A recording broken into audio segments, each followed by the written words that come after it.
La civilización maya floreció en las selvas tropicales y selvas brumosas de América Central y el sur de México. La cultura maya todavía existía cuando llegaron los españoles alrededor del 1524.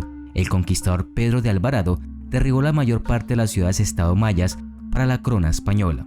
Incluso en su apogeo, la civilización maya nunca estuvo unificada políticamente. En cambio, se trataba de una serie de ciudades-estado poderosas y en guerra que compartían el idioma, la religión y otras características culturales.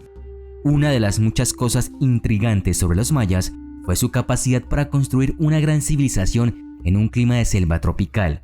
Tradicionalmente, los pueblos antiguos habían florecido en climas más secos, donde la gestión centralizada de los recursos hídricos a través del riego y otras técnicas formaba la base de la sociedad.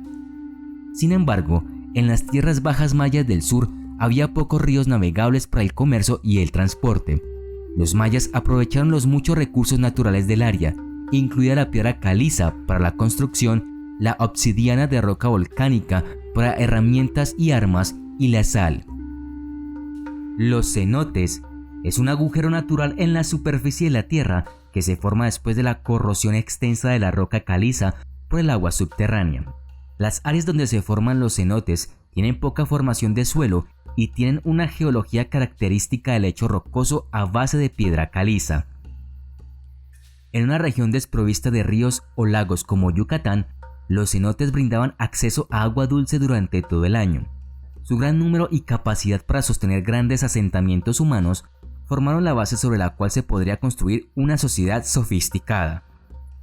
Todas las ciudades más grandes que construyeron los mayas entre el 300 después de Cristo y el 900, como Chichén Itzá y Uxmal, se erigieron en las inmediaciones de varios cenotes. La ciudad de Mayapán, situada a 100 kilómetros al oeste de Chichén Itzá, tenía unos 40 cenotes dentro de sus murallas para abastecer hasta 17.000 habitantes. Los cenotes varían en tamaño, y los descubrimientos recientes han demostrado que los cenotes conducen a una serie de sistemas de cuevas subterráneas que se extendían por varios kilómetros de longitud. Las creencias mayas, tal como se narra en su libro oficial Popol Vuh, implican que tienen tres mundos diferentes: el celestial, el terrenal y el subterráneo. Los cenotes eran considerados la puerta al mundo subterráneo, el llamado inframundo. Este inframundo se llama Xibalba en quiché. Este inframundo es un lugar de muerte y vida. Las civilizaciones mayas solían hacer ceremonias en los cenotes y aún las siguen haciendo. El Xibalba evoca que algo dentro muere y algo nuevo nace. Es un espacio donde se te permite hacer crecer tu estado de conciencia, superándote a ti mismo. Los cenotes son, en definitiva, lugares sagrados donde moran los dioses mayas. Estaban relacionados con el dios maya de la lluvia, Chaac. Por estas, entre otras razones, los mayas practicaban rituales y ofrendas para cuidar de ellos y de sus aguas. Otra creencia es que estos lugares secretos tienen sus propios protectores, seres mágicos encargados de cuidar la naturaleza alrededor de los cenotes, también conocidos como aluches. Suelen ser pequeños, traviesos y celosos, por lo que es fundamental tener una actitud positiva y pedir permiso para poder nadar en sus cenotes. Un cenote de gran importancia fue el de Chichén Itzá. Recientes estudios arqueológicos en varios cenotes en la península de Yucatán pintaron un panorama sombrío de esta antigua práctica cuando se descubrieron varios esqueletos humanos dentro de los sumideros llenos de agua en Chichén Itzá, junto con otros artículos como cerámica, joyas, textiles y armas. Los arqueólogos creen que los esqueletos pertenecen a personas que fueron arrojadas dentro de los cenotes para apaciguar a su antigua deidad de la lluvia conocida como Chaac.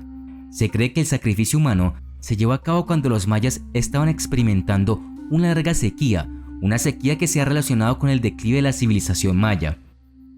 Los cenotes sagrados donde se encontraron los esqueletos están cerca de otro sitio histórico, el castillo, que es una pirámide escalonada construida en honor a otra deidad, Kukulcán. Para los mayas, la muerte y el sacrificio estaban vinculados espiritualmente a los conceptos de creación y renacimiento. Los cenotes inspiran muchas leyendas, como era de esperar.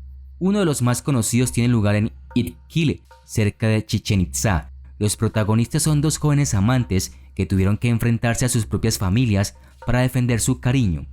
La mujer iba a ser sacrificada en el cenote como ofrenda al dios Chaac. por lo que su amado la esperó bajo el agua y la rescató luego de que la arrojaran. Escaparon, pero una de las deidades mayas castigó a la ciudad enviando varios años de sequía. Los habitantes tuvieron que emigrar debido a ello. Los sacrificios a menudo marcaban el comienzo de una nueva era. Esto podría ser la ascensión de un nuevo rey o el comienzo de un nuevo ciclo de calendario. Estos sacrificios, destinados a ayudar en el renacimiento y la renovación de la cosecha y los ciclos de vida, a menudo los realizaban sacerdotes y o nobles, especialmente el rey. A veces usaba a los niños como víctimas de sacrificio en esos momentos. El arqueólogo Guillermo de Anda de la Universidad de Yucatán reunió los huesos de 127 cuerpos descubiertos en el fondo de una de las cuevas sagradas de Chichén Itzá y descubrió que más del 80% eran probablemente niños de entre 3 y 11 años. El otro 20% eran en su mayoría hombres adultos. Dijo que los niños a menudo eran arrojados vivos a sus tumbas de agua para complacer al dios maya de la lluvia. Algunos de los niños fueron ritualmente desollados o desmembrados antes de ser ofrecidos a los dioses. Se pensaba que los dioses preferían las cosas pequeñas y especialmente el dios de la lluvia tenía 4 ayudantes que eran representados como personas diminutas. Entonces se les ofreció a los niños como una forma de comunicarse directamente con Chak. Anteriormente, los arqueólogos creían que se sacrificaban jóvenes vírgenes porque los restos que abarcaban desde alrededor del año 850 después de Cristo hasta la colonización española a menudo se encontraban adornados con joyas de jade. Es difícil determinar el sexo de los esqueletos antes de que maduren por completo, pero se cree que la evidencia cultural de la mitología maya sugeriría que las víctimas jóvenes eran en realidad hombres. Como todas las sociedades humanas, los mayas lidiaron con la incertidumbre en el mundo, patrones climáticos erráticos que trajeron sequías y tormentas, la ira y la violencia de los enemigos, la aparición de enfermedades y la inevitable muerte. Su panteón de dioses proporcionó cierto control percibido sobre su mundo, pero necesitaban comunicarse con esos dioses y realizar actos que demostraran que eran dignos de buena suerte y buen clima. Los mayas valoraban mucho la vida y según su religión había una vida después de la muerte, por lo que el sacrificio humano de las personas que cuidaban como los niños no se percibía como un asesinato, sino más bien como poner la vida de ese individuo en manos de las deidades. Aún así, el costo más alto para un individuo era perder a sus hijos, por lo que el sacrificio de niños era un acto verdaderamente sagrado, realizado en tiempos de crisis o tiempos de nuevos comienzos.